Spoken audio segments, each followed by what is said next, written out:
Bitta grija diskmas, miyomam bor edi, varikozlarim bor edi, oshqozon osti bezi ishdan chiqib sahar boshlangandi, zopim bor edi.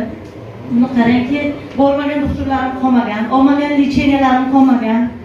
5 oy umuman tualetda o'zim ko'rmaganman, faqat gash o'qib tushardi. Menga shunaqangi men o'zim bilardimki, hamma o'zim mendan charchagan, chunki kasal odam dardisar bo'ladi.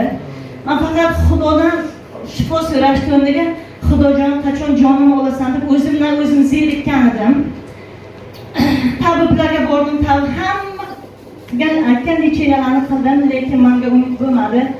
Hayotdan to'yib, endi yashashga ham hojat qolmadi. Boshqa kim uchun yashayman, yana qancha shu dard bilan yashayman deb kasal bo'lib yotgan paytimda, o'zimni osmoqchi bo'lgan paytimda meni kompaniya mana shu 10 yil oldin meni bir dugonam taklif qilganman, ishonmaganman. Aytganki, men shuncha professorlar tuzatmadim, men kitayskiy kompaniya dorilar nima tuzatadi deb ishonmaganman, lekin menga bitta disk berib ketgan. Shu diskni ko'rganimda seryoz pechini tuzalganini ko'rganman. Onam aytdilarki, seni grija diskning hech narsa emas. Ke qizim, shuni olib ichayli deganlardan meni pulim yo'q edi produksiya etishga. Onam bitta molni sotib $800 bilan meni shu kompaniyaga a'zo qilib, 3 etap dorilarni olib berdi. Ixlosi xolos, Xudodan so'radim, boshqa yo'lim qolmadi. Tuzatsang ham o'zing tuzatasan deb.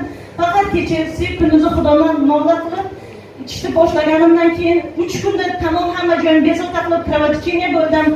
Doktorlar aytdiki, mijozing issiqkan, senga ta'sir qilyapti dedi.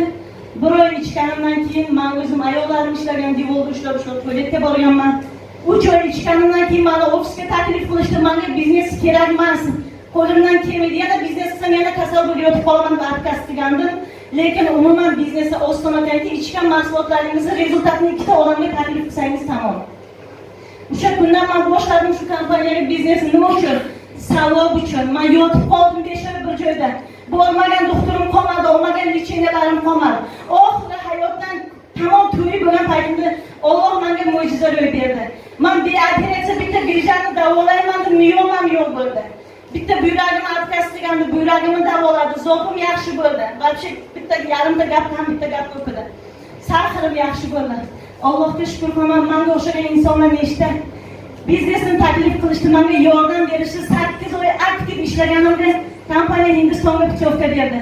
O'shanda ham meni xo'jayinim qarshi edi. Yo Hindistonni tanlaysan, yo oilangni tanlaysan deganda, meni orzuyim Hindistonda. Yoshligimda aktrisa bo'laman deganim, bo'lamagandim. Meni yo'qotadigan hech narsam qolmadi. Kasal bo'lib ketganimda meni orzuyimga kim yetkazardi deb xo'jayinimga ham qarshilik qilib men Hindistonga borib keldim. Lekin mana hozir undan ham baxtli yashayapmiz. Allohga shukr qilaman. Turashga yeshga ham pulim yo'q edi kompaniyaga kelganimda. Ishonasizmi? Nolda hamma restoranlarga kirdim. Ustozim bilan aytadimki, hali shunday zo'r kunlar keladi, biz millioner bo'lamiz dedi. Mana u orzu bo'lgan ekan. To'g'ri marta motivatsion programmani bajarib $800, $1000, $1,500 oldim. Hayotimda men 5000 somon pulni qo'limga ushlagan inson emasman. Pulimni olayotganimda motivatsionni ustozimni birga chaqirib, birga olaylik deb qo'rqqan o'sha pulni olishga. Ishonasizmi? 12000 somon oyiga pul oldim kompaniyadan. Mana shu davlat ishlari necha yil ishlaydi 12000 somon pul uchun? 1 yil. Lekin men bir oyda mana shu pullarni oldim. Allohga shukr qilaman, kompaniya hayotimni 300 gradusga o'zgartirdi. Agar bu kompaniya bo'lmaganda-chi, hozir buyragimni oldirardim, grijamni oldirardim, miyomani oldirardim. Utel bo'lib nima bo'lardim? Ko'karib chiqqan bo'lardim.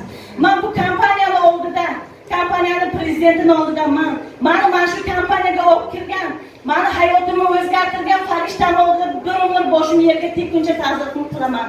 Meni hayotimni 180 gradusga o'zgartirgan, meni hayotimni yotib qolganimda qo'limdan ushlab oyoqqa turg'izgan, Hindiston konferensiyalarga borgan. Meni 7 pushdan oldim, Hindistonni ko'rgan yo'q. Lekin Allohga shukr qilaman, meni nasibamni Hindistonga qo'shdi. 2 og'iz ha degan so'zim uchun hayotim umuman boshqacha bo'lib ketdi. Agar yo'q deganimda-chi, o'zimga yo'q degan bo'lardim. To'g'rimi? O'sha kasallik meni yengib bo'lgan bo'lardi. Meni mana shu kompaniyaga taklif qilgan inson, meni hayotimni o'zgartirgan, meni farishtam, meni hayotimdagi qirolicham. Kompaniyani 8 yulduzli distribyutori. 2 yilda 8 yulduzli yopib Tojikistonda lучший lektor nominantiga sazovor bo'lgan ustozim, kompaniyani 8 yulduzli distribyutori Nilufar Abdukarimova